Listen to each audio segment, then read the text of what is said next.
So magbukas tayo ng isa mga kaibigan ha. Pakita ko sa inyo kung ano yung laman nito. Magbaklas tayo ng isa mga kaibigan.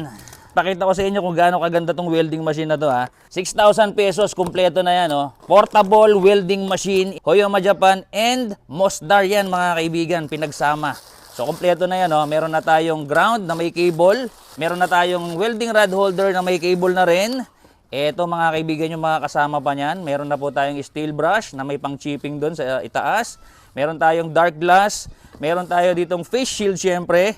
At eto na mga kaibigan yung ating welding machine. Tingnan nyo mga kaibigan. No? Wow! Ganda niyan mga kaibigan. Kulay green. So tanggalin natin yung plastic. Meron na tayong, eto, pwede mong isabit sa katawan mo kasi may strap na. Welding machine, sobrang portable niyan. Ito yung harapan niyan. Ang kagandahan niyan, meron niyang Diroscas na connector. Connection mga kaibigan para intact yung inyong welding rod holder, welding ground sa inyong welding machine. Ito naman yung likod. Meron siyang switch dito, meron ditong blower, may exhaust dito.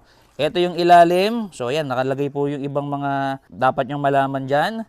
Tapos ito yung ibabaw. Ito pa yung isang gilid oh. Complete set na po yan mga kaibigan. Pwede kayong mag-DIY in the comfort of your garage, sa inyong bahay, o kaya pwede nyo dalhin sa mga sinaservicean ninyo. Kung may project kayo sa ibang lugar, napakadaling bitbitin. 200 pieces mga kaibigan na welding machines. Ito po ay 6,000 pesos lang.